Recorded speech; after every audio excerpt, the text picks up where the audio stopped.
What's up, guys? Dustin Yewy here, and I'm here with our second NHL 13 Be a GM mode, and I'm thinking about upping the stakes. Show you guys what I mean by that. Alright, so we're gonna go with Superstar. Oh, what was that? Default, I guess. Period. 20 minutes. That's just for when we go into the sim or whatever. Season starting date, regular, starting rosters current, salary cap on, draft pick authentic, off, tuner set latest, rules, best of 7, playoffs, yep, season overtime, yep, season tie break, 5 minutes, assistant coach, no, we're not going to do injuries again, so I'll just put no. GM firing. We are going to keep that on. Yeah, we're doing a 10-year, and we're going to keep on GM firing. Computer trades on, obviously. Waivers on. Trade notifications on. Waivers on. I'm going to do a 10-year GM. Retired jerseys on. All right, so we are doing 10 years. We're keeping firing on. So yes, keeping firing on. Which team shall we do, though? It was actually pretty unanimous. It was like an 18-13 vote for the finals. 18 votes was the Vancouver Canucks. But before you all get angry, oh, I gotta set that to hard GM difficulty. Before you guys get angry, as I am keeping firing on, if I get fired, I will pick like a rebuilding team, and then I will start over. But I will try and what the heck? I'll try and pick a team that was in the top list if they're there still. So I'm gonna stick to 3-year contracts because I feel like that's like kind of the best 3-year contracts. Because if I get fired, obviously it's possible for me to switch teams. So yeah, we're gonna stick to 3-year contracts. Firing is gonna be on, and we'll see what happens.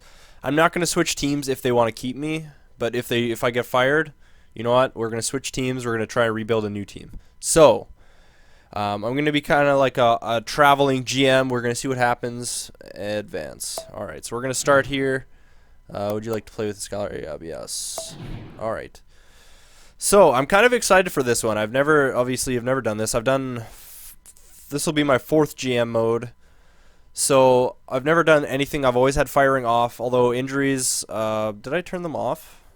Ooh, I don't know if I turned injuries off. I can do that in the menu. So yeah, I've never done firing on, which is going to be something new. So if I get fired, I actually think you can get fired if your guy is just angry, you can just get fired before your contract's even up. So yeah, like I said, if we get fired, boom, we're moving to a new team. We're going to try and rebuild from there. Start fresh, see what happens. Create a new GM. Yeah, I'm just going to call it GM2 because we don't have a certainty of what we're going to be doing. GM2, there we go. So we're going to call it GM2 because you never know what's going to happen. We might get fired. We might not. I don't know. Who knows? Who knows what's going to happen? That's what we're doing. It's going to be crazy. So yeah, if I get fired, I'm going to try and move to a team that needs a little bit of rebuilding, obviously. So I'm going to pick I don't know what it's called when they do that. I think it's just like a rebuilding team, playoff team, or whatever, a contender. So yeah, I'll pick a rebuilding team, and hopefully, if one of the top teams, it was like the top teams were like Vancouver. The second one was Buffalo. I think the third one was Ottawa. I have it on my laptop, not on this computer. I was doing it during class. But yeah. So those were like the top 3. So like I was like, like I wanted to do an Eastern team, but you know what? You guys really voted for Vancouver, and I honestly I don't know if there is another NHL 13 with Vancouver, but whatever. A couple people wanted like Washington, but it wasn't enough. Like there was only like 3 or 4 people that wanted them. So like yeah, Vancouver was the most popular voted team, and yeah, we're starting right now. So Vancouver Canucks 2012-2013 season. Before we get started, obviously, is this? Oh, I'm on the 26th. So we're starting right now. This might be a little bit of a longer video. Obviously, it's taking me like 5 minutes to just get the setup. I'm going to check to see if injuries are on, because I'm not 100% sure if they are. I don't know. Injuries. There we go. Gotta turn those off, because that makes the simulation go like really long, which is not good. I don't want, like, I loved dealing with injuries, but at the same point, it made the simulation like 25 times like slower. Like, it took literally like a minute, not a minute a day, but like it was like a good 30 to 45 seconds to simulate just one day. So we're gonna keep that off. I'll maybe see what playoffs are like, because there is less teams, right? But then there's AHL teams as well. I might turn injuries on in the playoffs. Maybe we'll do that. Let me know what you guys think. Should I turn injuries on in the playoffs? The videos will probably be a little bit longer, but there will be injuries thrown into the mix of the playoffs, so could make it more interesting, and you know, we might get fired or whatever. All right, so we're gonna start off, and let's just see what we're working with right here. See what we're working with. So Vancouver Canucks. What are we working with? So we got the Sedin brothers, obviously. We got Kessler, Edler, Hamhuis, Bieksa, Booth, Burrows, Higgins, Ballard, Garrison, Hansen, Raymond. Alright, so there's a good core of pretty decent players already. Oh, wow. We only got 2.97 cap space. Okay, so our salary cap is pretty much used. I think the first thing I'm going to get is sign Cam Barker, because that's a given, you know. Zach Cassian. Okay, so let's take a look at our depth. So centers, we got Sedin, Kessler, Lapierre, and Malhotra. I'd like to get a better third line center, probably. What is Lapierre? Yeah, he's a third line. We could always start and see how it goes. I mean, that's not terrible. He's almost 80, right? Malhotra is also a third line center, though. So, and Lapierre's a little bit younger. Okay, well, he wouldn't be a bad fourth line, so. Although it's kind of expensive. Alright, so left wings, we got Daniel Sedin, we got David Booth. He's got to be a second line, I'm assuming. Second line forward, yeah, okay. So we got David Booth, Burrows. Is he a second line player too? Yeah, he is. Okay, so he might be like second line, like right wing or something. Chris Higgins is a second line forward as well. Holy crap. Mason Raymond is 80. He's got to be a third line. Yeah, third line score. Okay, that's good. So we have a couple. These guys are all second liners, which kind of. Oh, but there's not really any right wings. Yannick Hansen, he's got to be a third liner. Yeah, third line. Okay, so it'll probably end up. Although, is Kessler, I'm assuming Kessler's rated a first line player, right? Yeah, first line forward. So that'll suck if he's on the second line, because, yeah. Okay, we might be, he's $5 million for a second line player too. So maybe we could start off by moving Kessler, getting a second line center, like an actual second line center.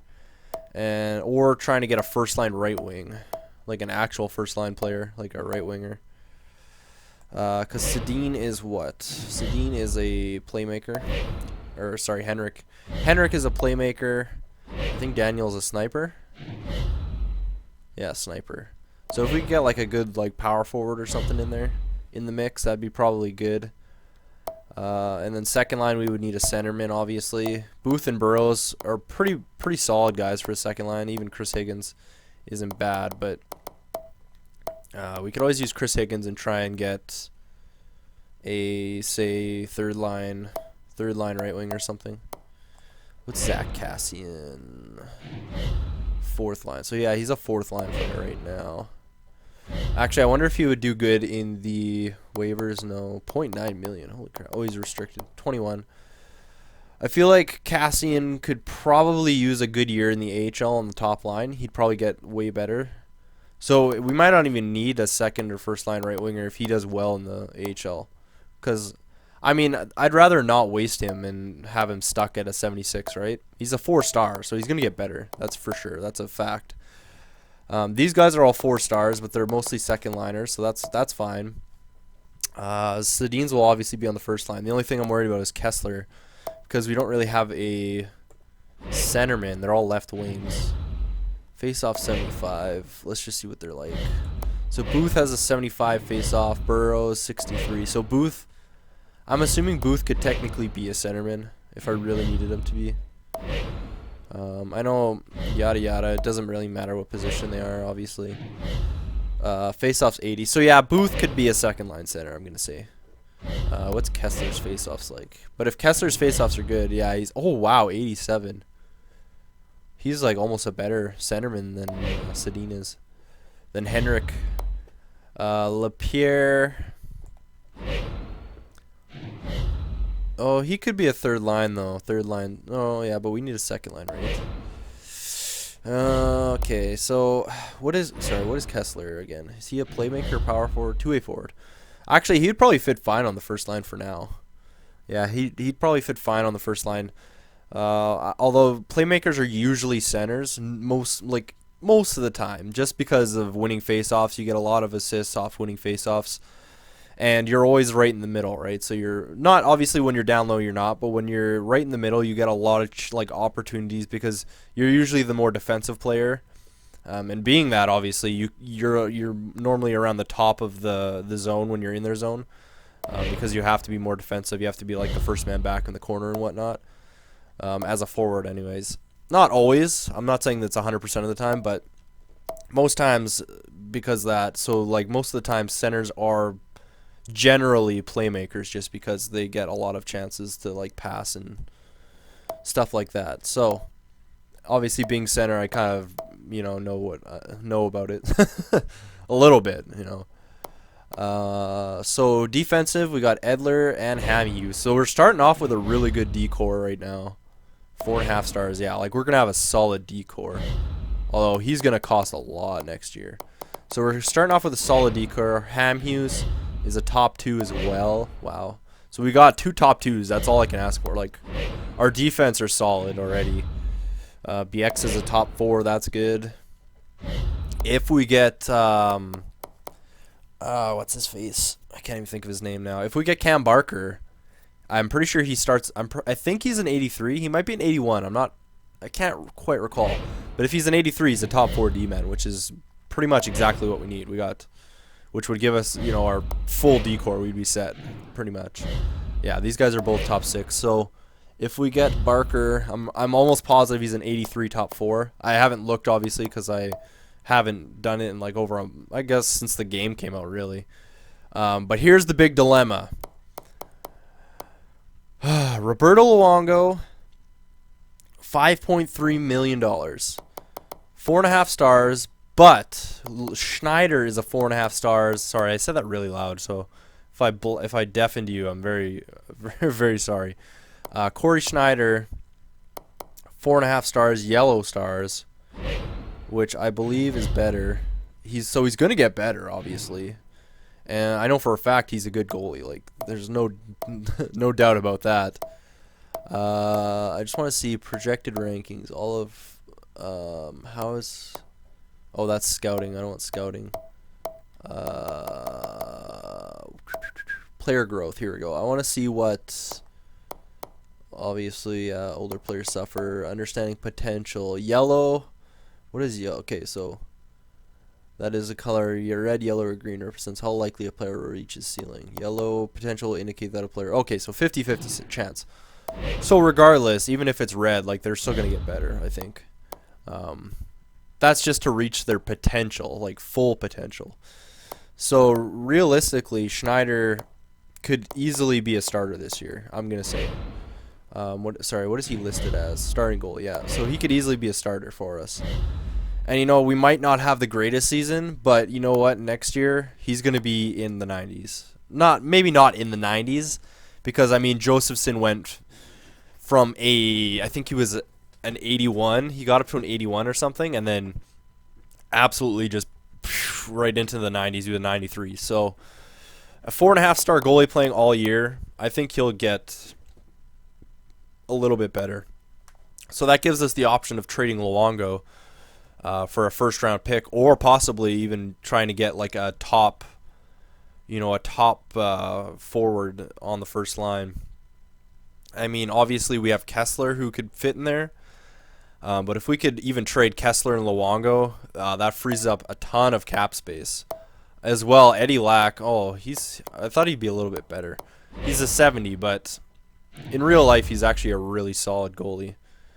So there's potential for him to get better, but I think we'd need to sign a backup. That's the only thing. We need to trade Luongo and sorry, what am I doing here? There we go. So if we traded Luongo and Kessler, because I mean, he's just kind of a wasted centerman. He's a really good centerman, but he's $5 million. If we can trade Luongo and Kessler, that's like 11 million cap space. I mean, he's got a really good potential. Obviously, he could get better, and I think he will. But yeah, he's a 70-point scorer, so that is obviously a dilemma. Or we could trade Luongo and just try and get a bunch of draft picks. Now, obviously, the question is who's going to be a bottom team, right? Now, I don't know if it actually starts often. Yeah, it doesn't really tell you, right? Okay, so let's go GM options. I think you can. Is it no injury? No. Transaction news? No. What is that thing? GM tracker? No, that's not what I want. Wait, would it actually show me the teams? Franchise, GM, team reps. Okay, no. Personal rank records. Franchise. Top. No. I swear there's a thing that you can look at and it shows you what your team is like. Compensate roster moves, scouting. It's not. I don't think it's transactions. I can't think of what it is. Because there's I'm almost. Oh, maybe it's team reports. That's got to be it. There we go. Yeah. All right. So we'll go through team reports quickly. Conference 15. Okay, that doesn't matter. We'll start at Anaheim Ducks. Okay. So they're 4 stars, 4.5. I want to look for a team that's like if we went to Columbus, say, and got Ryan Murray. Is it Ryan? Yeah, Ryan Murray. Got Ryan Murray for Luongo and maybe a couple first-round picks. Obviously, that would make Columbus a lot better. Detroit doesn't really need a goalie. Edmonton could use a goalie. We could try and get say like an Eberle or something for our second line to start off. Plus, draft picks. And we don't even know how Edmonton's going to do. Florida could use a goalie, obviously. That's one of Luongo's actual real life, like where he would go. LA, no. Minnesota doesn't need a goalie. Montreal doesn't need a goalie. Nashville doesn't. New Jersey doesn't really. New York Islanders, although with New Jersey we could trade for Brodeur as a backup goalie to start off. Islanders don't need a goalie. Well, they kind of do, but they kind of don't. Rangers don't. Sens could use a goalie. That's true. The Flyers don't really need a goalie. Phoenix could... Mike Smith's pretty good. Penguins... no, they have Fleury and Vaucoon. Also, by the way, this is probably going to be a really long video. It's probably going to be like 40 minutes, so I'll split it up into 2 parts of just, getting going here. So if you guys are bored, I'm sorry, but yeah, I really want to do in-depth with this one because, there's firing and stuff, and I don't want to get fired. I got mouths to feed. So, San Jose Sharks, they have Niemi, but St. Louis Blues have Halak and Elliott. They don't really need. Tampa Bay could use a goalie. The biggest thing with Tampa Bay, obviously, they have Stamkos. So although they're in the East, so that's not really going to affect us greatly unless they make the finals. But if we give them a goalie, we could try and get Stamkos. I got Stamkos in the Colorado, but that was like year 4 or something, I think, or year 3. No, it was I think it was year 4. I'm actually sure. I'm not quite. I don't remember. I don't know.